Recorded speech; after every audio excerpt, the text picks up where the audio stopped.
할렐루야. 자, 이제 일어날 시간입니다. 많이들 날씨가 따뜻하고 식사가 또 맛있고 또 오전에 이어서 예배에 집중하면 또 사탄도 같이 집중해서 우리의 마음을 흩어놓고 말씀에 집중하지 못하도록 만듭니다. 그런데도 불구하고 이렇게 말씀에 앞선 찬양이 은혜로우면 말씀을 전하는 자가 참 은혜를 받고 또 은혜로운 말씀을 전하기 쉽습니다. 게다가 이 찬양 중에 솔로를 2분이나 하셨어요. 제가 지금까지 들어본 솔로 중에 2번째로 아름다운 솔로곡을 연속으로 들었고요. 어디 가서 이렇게 우리가 대중 앞에 하나님을 찬양하는데 마이크를 들고 설 수 있을까? 그것도 우리가 하나님 믿는 특권 중에 하나다. 제가 예수님 믿고 이건 참 예수님 믿는 자의 특권이구나 라고 생각했던 게 주일학교 때부터 주일학교에는 학생회가 있고 학생회 임원이 있고 회장이 있고 어려서부터 회의를 배우고요. 어려서부터 마이크를 들 수 있는 기회가 있어서 마이크가 조금 울렁증이 쉽게 사라집니다. 또 2번째 장점 중에 하나는 20살 대학교 1학년 때부터 주일학교 교사를 했는데 20살 때부터 선생님 하는 6학년 아이들의 그 호칭이 이건 어디 가서 들을 수도 없는 호칭인데 이게 예수님 잘 믿었더니 부가적인 유익이구나. 마찬가지로 우리가 어디서 이렇게 하나님을 찬양하는데 함께 성도들을 대상으로 하나님을 높이는 그것도 솔로로 부를 수 있을까? 특별한 은혜입니다. 여러분들에게 또 우리 청년들에게 또 청년들의 또 선배인 우리 부부 전도에게 꼭 오늘 들려질 한 말씀을 정할 때에 제가 아끼는 말씀 본문을 찾았습니다. 특별히 여호수아와 모세 그 관계에 있어서 계승의 중요성을 나눌 겁니다. 계승이 얼마나 중요한지, 그 계승의 방법과 과정이 얼마나 중요한지 우리는 일본 육상 계주팀을 통해 알 수 있습니다. 여러분, 일본 육상 체형은 아시아 사람들이죠. 키 큰 사람, 다리의 길이, 컴퍼스가 긴 유럽이나 남미, 북미 그런 서양 체구와는 좀 다릅니다.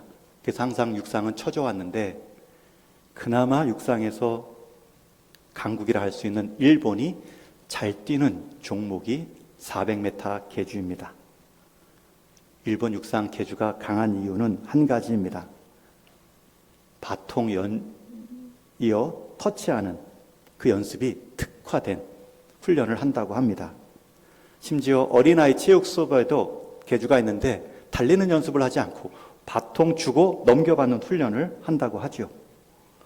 같은 거리를 4명이 달릴 때 달리는 시간은 느릴 수 있지만 교체하는데 실수하지 않고 빨리 제대로 교체함으로 달리는 데 시간을 줄이자. 그것을 일본이 전략으로 삼았고 그게 신체적 약점을 극복할 수 있다. 이것이 증명되고 있습니다. 여러분, 우리 교회 역할에 맞는 세대 교체만 잘해도 400m 빨리 달릴 수 있습니다. 혹 400m 달리는 사람이 적고 달리는 사람의 체력이 부족하다 할지라도 그 자리를 빈틈없이 놓침 없이 부드럽게 연결해 가면 완주할 수 있고요. 등수에도 들 수 있습니다.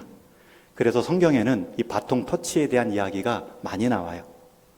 오늘 본문에 모세가 여호수아에게 또 제사 선지자로는 엘리야가 엘리사에게 심지어 예수님도 제자들에게 그를 이어 바울이 디모데와 디도에게 지도력, 자리의 계승은 이처럼 어느 공동체에든지 너무나 중요합니다. 사실 계주 달리기의 성패는 바통의 주고받음에 있다라고 말해도 과언이 아닙니다. 일전에 우리 교단 대표 교회라 불리었던 사랑의 교회 담임이셨던 오카는 목사님께서 은퇴하시고 자신의 자리를 이어갈 목사님, 오정현 목사님이죠.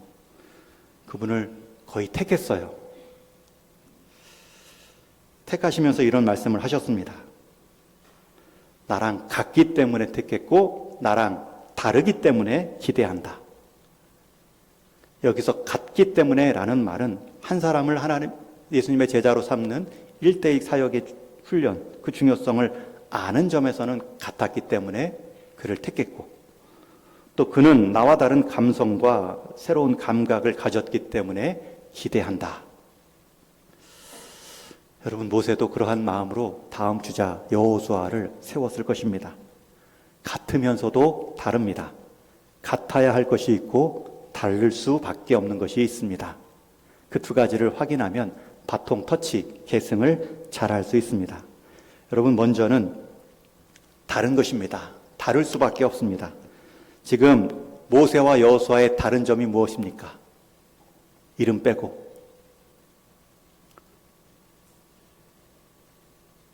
다른 점이 무엇이죠? 모세는 광야까지, 그리고 여호수아는 가나안부터 그 역할이 교체되고 있습니다.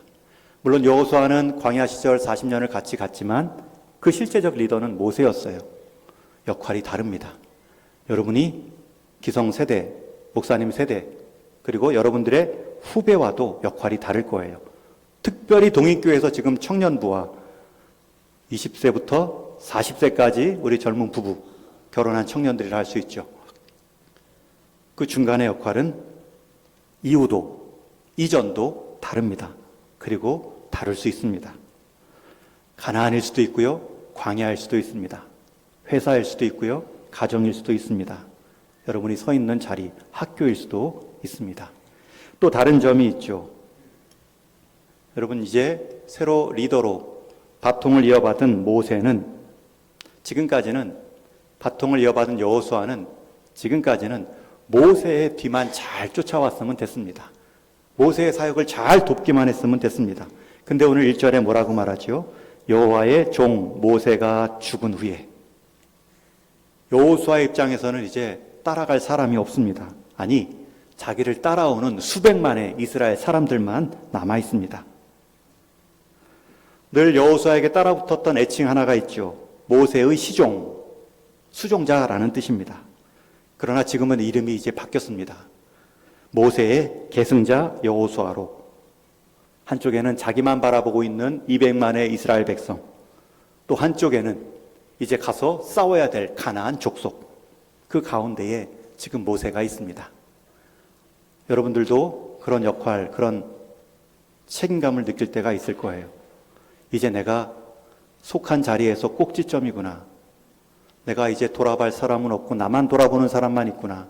한 가정을 이룬 우리 젊은 부부 전도회가 그럴 수도 있고요. 또 새로운 학교, 취업, 또 새로운 일을 앞두고 있는 우리 청년들이 이제 나를 바라보는 가족이 있고, 또 나를 더 불아리고 있는 가나안의 거민 같은 사회 환경과 함께 경쟁하고 있는 학교 친구들이 있구나. 여러분, 우리 기독교 성도들은 두 가지 숙제가 있어요. 가정 안에서도 가정 자체를 이루는 것도 어려운데 그 가정을 신앙적으로 세우는 건 또 하나의 숙제죠.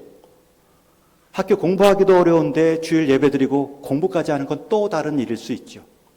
일터에서 사업에서 자기 일을 잘 감당하고 사업을 잘 일구는 일도 어려운데 그걸 성경적 원리로 해나가는 또 다른 숙제가 있죠.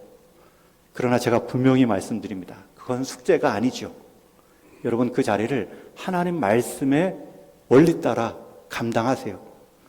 그러면 가정도, 학교도, 일터도 하나님의 말씀 따라 이루었으니 하나님이 우리의 해결자가 되시는 것을 경험하는 삶, 짐이 아니라 힘이 되는 것을 경험할 수 있습니다.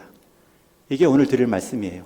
다를 수 있어요. 모세와 여호와가 달랐고 해야 할 일이 달랐고 무대가 달랐고 바라보는 사람도 다릅니다. 모세는 광야까지, 그것도 광야에서 가끔 찾아오는 모압 족속, 암몬 족속과의 전쟁이 있었다면 이제 여호수아가 하는 일은 본인이 들어가서 그 가나안 거민들과 전쟁을 벌여야 됩니다. 산발적인 전쟁이 아니라 그 모든 거민들을 몰아내는 전쟁이 다릅니다. 숙제와 범위가 다릅니다. 그러나 이기는 한 가지 정책은 하나님 말씀입니다. 오늘 말씀에 보면 8절에 이 율법책을 내 입에서 떠나지 말게 하고 주야로 그것을 묵상하여 그 안에 기록된 대로 다 지켜 행하라. 그리하면 내 길이 평탄하게 될 것이며 내가 형통하리라. 여러분, 이 한 가지 분명한 정책이 있으면 다른 대책은 따라오게 되어 있습니다. 그러나 이 정책이 없으면 다른 인간적 대체만 난무합니다. 어떤 사람은 하나님의 말씀을 정책 삼아 꾸준하게 갑니다. 더디 가는 것 같은데, 어떤 사람은 인간적 대책이 많습니다. 많은 것 같고 빨리 간 것 같은데 나중에 가보면 항상 하나님 말씀의 정책대로 간 인생, 가정, 공동체가 건강합니다. 지금 여호수아가 이 바통을 받고 있어요. 이 바통을 받기 전에는 여호수아가 너무너무 두려워하고 있습니다. 오늘 말씀에 보면 이 말씀을 받는 여호수아의 마음가짐이 큰 부담감으로 표현되고 있죠. 얼마나 여호수아가 떨었으면, 얼마나 불안했으면, 자기 책임감에 대한 그 짐이 무거웠으면, 지금까지는 와본 길, 그리고 그 길도 모세만 따라가면 됐는데 이제는 안 가본 길, 물론 40년 전에 정탐을 한번 해봤지만 앞으로 가야 할 길은 안 가본 길, 거기에다가 반대하는 전쟁을 벌이려는 민족이 남아있으니 다음 리더로 세움받은 여호수아 입장에서는 한숨만 나옵니다. 그래서 반복되는 표현이 있어요. 6절에 보면 하나님이 여호수아에게 말씀합니다. 강하고 담대하라. 지금 강하지 못하고 불안해하고 있다는 거예요. 7절에도 오직 극히 강하고 담대하라. 한 번 더 강조형이죠. 오직 극히. 심지어 9절에는 명령조로 말씀합니다. 내가 내게 명령한 것이 아니냐. 강하고 담대하라. 두려워하지 말라. 놀라지 말라. 여러분, 인생 한 가지 해법, 한 가지 정책은 하나님 때문에, 하나님 말씀 때문에 강한 사람이 되는 거예요. 그게 강한 만큼 세상의 대책에 대해서 불안해하거나 경쟁하듯 위축되지도 않고요, 교만해지지도 않습니다. 그래서 우리 청년들이 하나님 말씀을 들어야 돼요. 읽어야 돼요. 무지한 자가 되지 말아야 되고, 건강학적으로, 정신적으로 가장 힘이 있을 때, 집중할 지성이 있을 때 하나님 말씀은 한번 붙들고 사셔야 됩니다.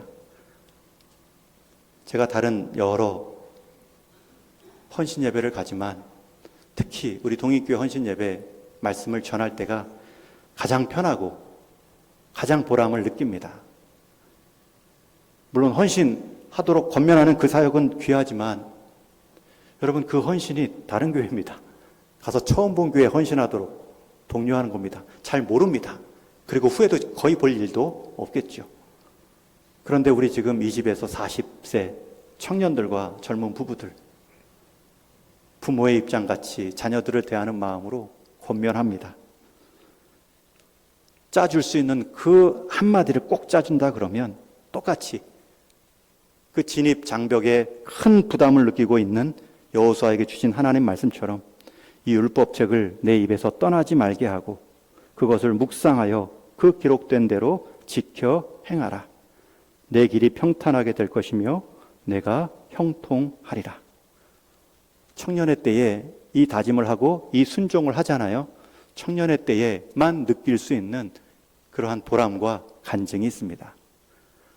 우리 기성 어르신들은 제 간증을 한 번씩 들어보셨겠지만 또 우리 청년들은 혹 못 들은 청년들도 있으니까 제 간증을 하나, 두 개 정도 청년의 때를 좀 나누고 싶어요. 제 부모님은 모태신앙입니다. 어머님이 먼저 믿으셨고 아버님은 교회를 조금 들락날락 하셨어요. 그걸 봐서 그 당시에는 제가 유아 세례를 못 받았어요. 그리고 나중에 학습 세례 공부 다 하고 세례를 받았죠. 그 과정에서 자라서 어려서부터 교회 다니는 훈련, 습관은 잘 되어 있었습니다. 그때는 토요일도 학교를 갔기 때문에 평일 6일 가는 것은 당연한 것처럼 주일은 교회 가야지, 이게 뭐 당연한 걸로 이의를 제기한 적이 한 번도 없고, 실제로 교회 가서 교회 친구들하고 놀고 예배 드리는 게 더 재미있는 시대 문화였습니다. 그런데 그렇게 쭉 생활하다 보니 어느 순간 그때는 너무나 교회 생활이 재밌고 친구들이 많아서 사춘기도 없었던 것 같아요. 누가 하나 이렇게 사춘기였다라고 말을 들은 기억이 없습니다. 그런데 그 사춘기도 그냥 지나갔으니 20살 되었을 때 사회생활, 대학생활, 이제 진로 고민, 앞으로의 인생 고민할 때에 삶의 정체성이 느껴지는 거예요. 나는 누구이고 어떻게 살아야 되고 왜 살아야 되는가. 그 20년 동안 신앙생활하고 말씀 들은 것이 그 답이 되어야 되는데 답이 되질 못했어요. 이상하다. 답이 되지 않으면 안 되는데. 그래서 깨달은 거죠. 이 신앙이 내 신앙이 아니고, 이렇게 어려서부터 제가 예수님을 믿고 교회를 다녔거든요. 이렇게 철 모르고 막 돌아다닌 적도 있었거든요. 그리고 나중에 후회를 했죠. 예배를 방해할 수도 있구나. 그럴 수 있는데, 잘 앉아 있을 거라 믿고요. 그리고 나서 기도했어요. 하나님 살아계시면 저를 좀 1대1로 만나주세요. 부모님 따라 부모님 신앙이 제 신앙인 것처럼 착각하지는 않았는지, 부모님이 하라는 대로 해왔고, 특히 홀로 남으신 어머님 말씀은 제가 더 안쓰럽게, 더 귀하게 여기고 받은 적이 있습니다. 그 어머니 말씀 따라 한 가지 딱 권면하신 게 주일 예배와 11조만 가르치신 거예요. 근데 그게 정말 핵심이었죠.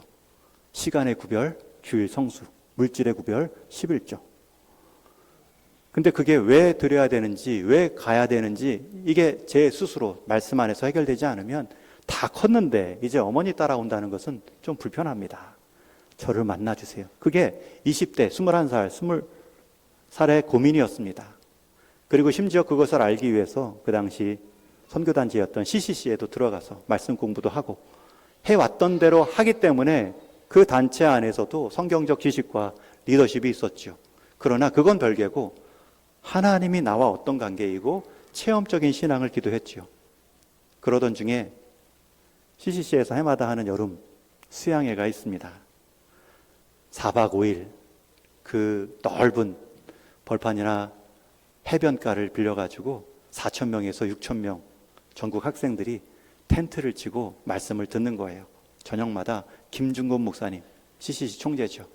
그분이 그 연세에 2시간 동안 설교를 하시는데, 그 당시에는 90년대 초반이기 때문에 그 무대라는 것이 그냥 이동형 큰 텐트입니다.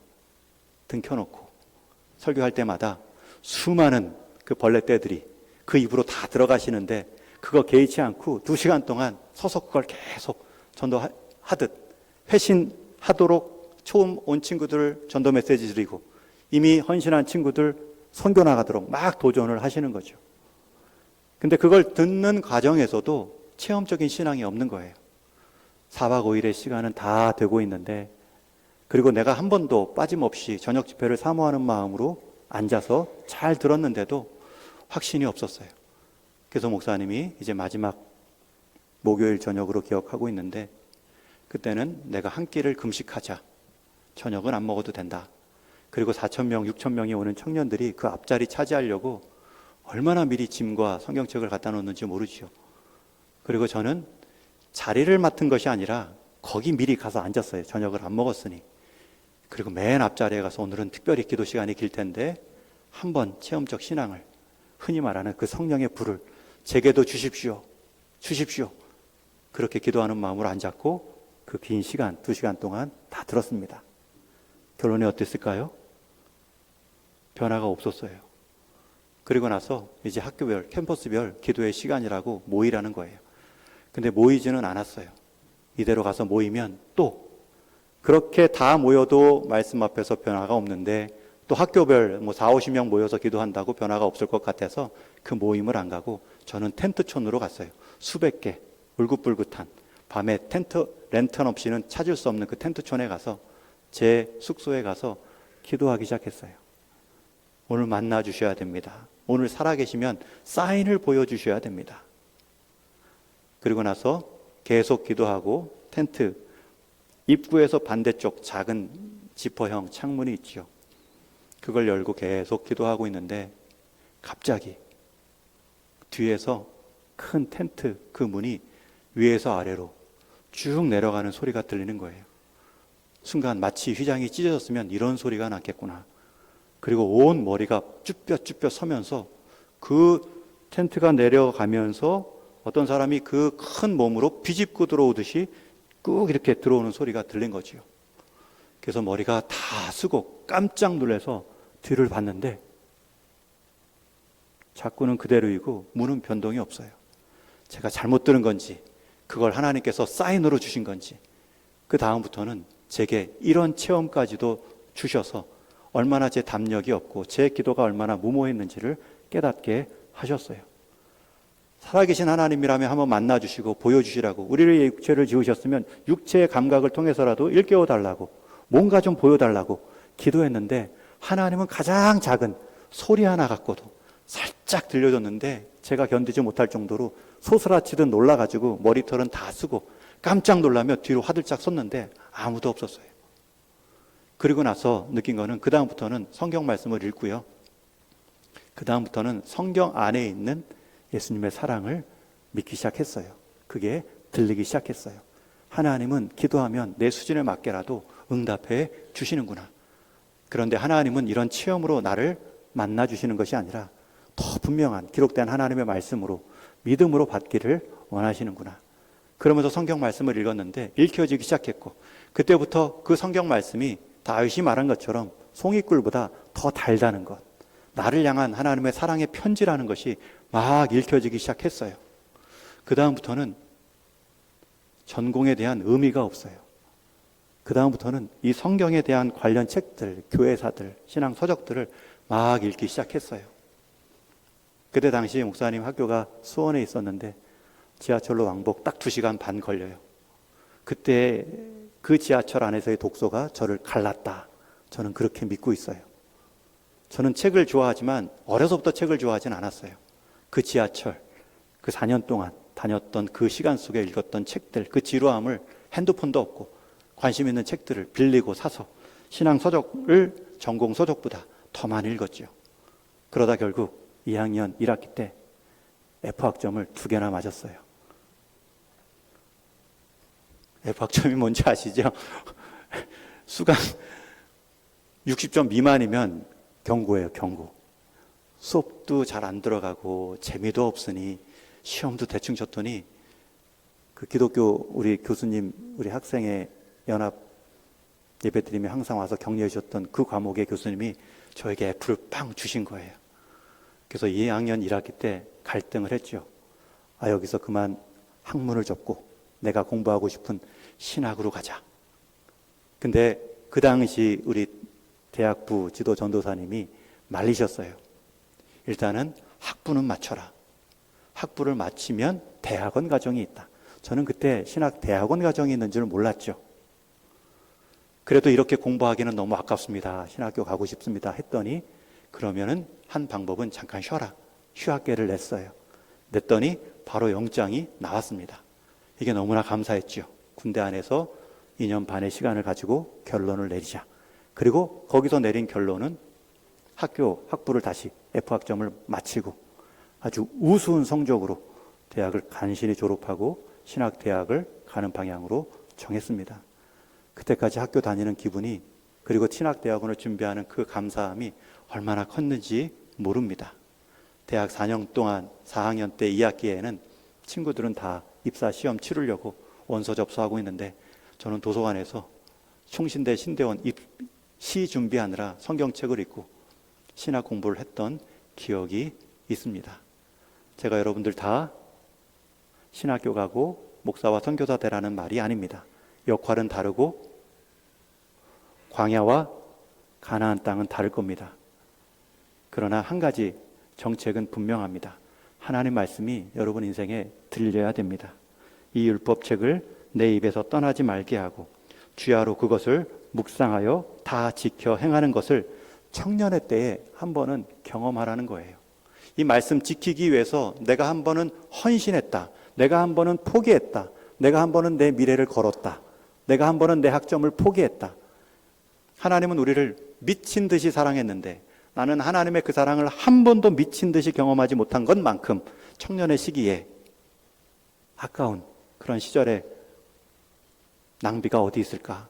저는 감히 그런 말씀을 드립니다. 그런 마음으로 모세는 여호수아에게 당부했고, 하나님은 여호수아에게 말씀을 전가하고 있습니다. 저와 여러분의 자리가 다르고 역할과 위치는 다르다 할지라도 그 분명한 정책은 하나님 말씀 같습니다.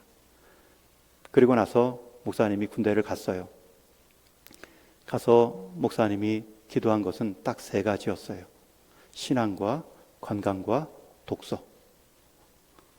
신앙과 건강과 독서. 이 믿음 잃지 않도록 신앙생활할 수 있는 여건들로 허락해 주시고, 또 간 김에 제가 조금 책을 읽을 수 있는 환경으로 허락해 주시고, 그리고 갔으니 거기서 이 몸 그대로 건강하게 나오게 해 주세요. 들어가서 훈련받다 다치고 부러지는 건 괜찮지만 다 낫고 지금 들어가는 이 모습으로 나오게 해 주세요. 이 세 가지를 기도하고 들어갔어요. 그랬더니 하나님께서 정말 신실하게 한 가지 한 가지 응답해 주셨어요. 목사님의 신앙생활을 잘하게 해주시려고 하나님이 목사님을 철원 수색대대로 보냈어요. 그 중에서도 유격장 조교 소대로 보내가지고 가장 군기가 센, 그래서 해마다 신입이 한 명씩 자살을 했던 2년 연속 그 소대로 목사님을 보내줬어요. 그래서 다들 지켜봐요. 이번에 들어온 신입 중에 또 누가 위험한 아이인가. 한 명은 태권도 단층 못 탔다고, 또 한 명은 유격장 조교소대이기 때문에 바로 유격장으로 갔어요. 그런데 일주일 만에 그렇게 또 어려움을 당했죠. 왜 하나님이 여기를 보내셨을까? 제 기도 제목 응답하려고 그래요. 거기에 수색 대대장님이 아주 신앙이 좋은 집사님이셨어요. 그래서 모든 그 수색 대대 장병들에게 새벽 기도와 금요 기도회와 수요 예배를 열어놓으셨어요. 심지어 대학생 때도 가보지 않았던 새벽 기도를 군대 가서 다닐 수 있는 기회가 있었죠. 여러분들이 이런 체험을 하면 좋겠어요. 또 독서를 하고 싶어요 했더니 6개월 만에 사단 행정병으로 보냈어요. 사단 부사단장 당번병으로 제 책상이 있어요. 책꽂이도 있어요. 그리고 제가 모시던 분이 2달에 한 번씩 나갈 때 한 명씩 사병을 데리고 나가요. 운전병, 숙소병, 행정병. 돌아가면서 한 명씩을 데려나갔기 때문에 최소한 3달에, 2달에 한 번씩은 늘 나가서 책을 교체할 수가 있었어요. 한 번은 주임사관이 와서 이게 웬 책이냐, 누구 책이냐, 우리 내부반 책입니다 라고 말한 적도 있죠. 마지막 건강하게 해주세요. 그 안에서 행군이 많았어요. 목사님 발도 약한데 이 물집이 한 번도 이렇게 완치돼서 깨끗한 발이 있었던 적이 없어요. 그렇게 많은 행군을 했던 부대예요. 그럼에도 불구하고 나올 때는 어느 때보다 건강한 모습으로 나올 수 있었어요. 여러분, 이러한 20대 또 30대의 신앙적 자산이, 체험들이 여러분들에게도 필요합니다. 그게 어떻게 가능하다고요? 하나님의 약속의 말씀을 걸고 여러분들이 한번 몸을 던져야 됩니다. 던지십시오.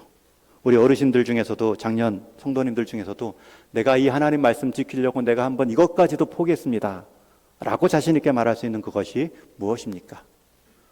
새로운 땅에서는 새로운 세대가 자라나고 있는데 그 새로운 세대가 맡는 새로운 역할은 다르다 할지라도 정책은 한 가지입니다. 하나님의 말씀을 주야로 묵상하고 그대로 순종하라. 그리하면 형통하리라. 여러분, 이것을 한번 경험하십시오. 아직 늦지 않았습니다. 어르신들 이제 마지막 하나님 부르심 앞두고 마지막 중요한 역할이 나갔어요. 마지막 죽음은 이렇게 맞이하는 거야. 여러분, 이것을 제가 많이 좀 간증할 수 있는 어르신들이 더 많았으면 좋겠어요. 지금까지도 많았어요. 그 원리가 세상의 장례법이나 세상의 노후 생활의 안전대책으로 보장하고 자랑하는 것이 아니라 하나님의 말씀의 원리는, 천국에 앞두고 살아가는 내 마지막 모습은 이게 말씀의 원리인 것 같아. 다른 세상 대책 자랑하지 마시고 하나님 말씀의 정책으로 보여주실 귀한 사명이 있습니다. 그것이 우리 다음 세대들에게 귀한 모범으로, 귀한 믿음의 바통으로 계승이 될 것입니다. 여러분, 하나님 말씀 한번 읽어보십시오. 읽기 싫으면 목사님 말씀 유튜브라도 좀 들으세요. 목사님 유튜브를 듣는 팁을 알려드릴게요. 목사님 설교가 항상 30분 내외예요.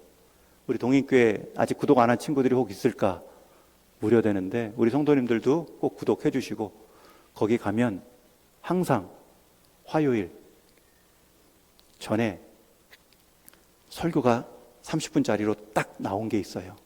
그거를 키시고 이어폰 많이 쓰시니까 속도를 1.5배로 해서 들으세요. 그럼 주일 오전에 설교한 내용을 15분 들을 수 있어요. 목사님이 꼭 부탁드려요.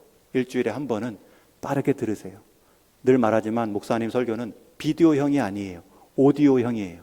그냥 동영상으로 보는 것보다 출근할 때 듣는 것이 더 집중력이 있어요. 좀 속도가 느리다 싶으니까 1.2배나 1.5배를 하고 꼭 들으세요. 아니, 그것도 들을 시간이 없다 그러면 한 주에 하나씩 그 주에 그래도 가장 핵심적인 말씀을 쇼츠라고 해서 1분짜리도 있어요. 그걸 좀 봐주시면 좋겠어요. 그렇게라도 수고하면 좋겠어요. 물론 지루하면 다른 교회 목사님 설교 들어도 돼요. 그러나 강조하고 제가 확신 있게 말합니다.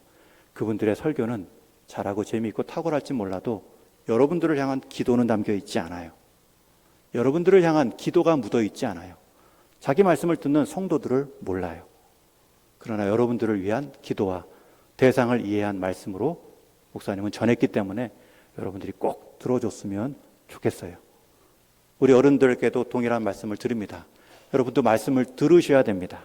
이미 들을 만큼 들었다 해도 더 들으셔야 됩니다. 환경은 변하고 숙제는 계속 다가오는데 문제는 다르지만 정책은 한 가지입니다. 하나님 말씀입니다.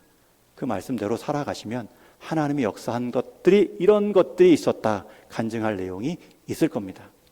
제가 선교지에 갔을 때도 동문회라는 단어를 가지고 제 사역적 정체성을 말했어요. 동원사역, 문서사역, 회족사역. 그리고 6년간 사역할 때에도 이것에 대해 집중했고 수많은 건강상, 재정상 위기가 있을 때 말씀에 먼저 우선순위를 두면 그때마다 그 말씀은 이루어져야 되기 때문에 어떻게 하든 넘어왔던 간증들이 많습니다. 그때의 감사한 마음을 담아서 이제 제가 민들레 가정이라는 제목의 소책자 녹색 제가 안식년 들어와서 만들었고 우리 동인교회 성도님들과 후원교회 모든 성도님들께 나눈 적이 있습니다. 6년간의 후원과 기도 감사합니다. 사역 전환을 이루어겠는데 함께 그 과정을 설명드리고 기도 부탁도 드립니다. 그게 민들레 가정이에요.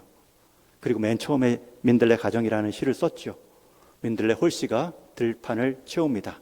들판을 채움으로 빈들이 민들레 노란색으로 바뀌어 갑니다. 한 가정이 민들레 홀씨로 이 땅 위에 노란 복음을 물들이고 싶습니다. 그게 민들레 가정이었는데 제가 지금도 기록을 남기고 있어요. 제 동인교회 목회 사역이 마칠 때 또 책 한 권이 나올 수 있어요. 그때 책 이름이 뭘까요?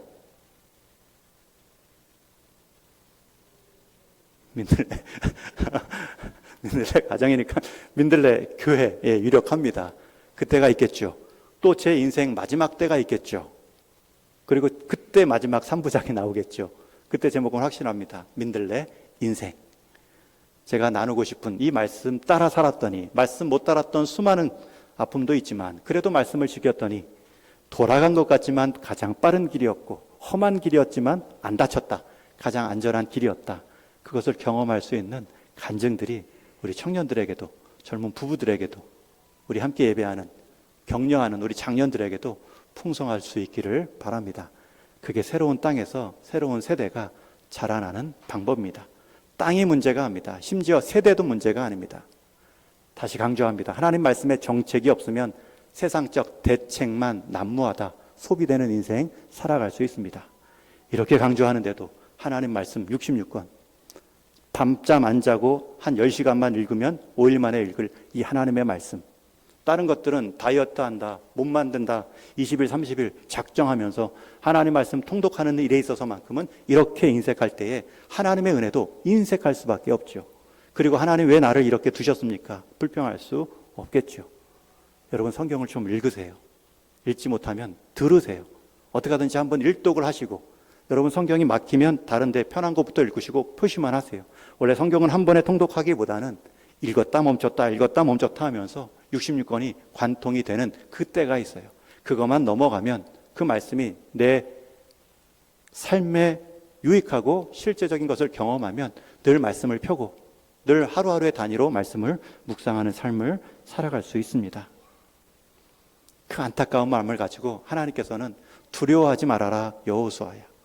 내 인생, 가정, 진로 두려워하지 말아라 청년들아. 오직 이 율법책을 내 입에서 떠나지 말게 하고 주야로 그것을 묵상하여 그 안에 기록된 대로 다 지켜 행하라. 그리하면 내 길이 평탄하게 될 것이요 내가 형통하리라. 이 말씀을 우리 청년들에게 다시 한번 드립니다.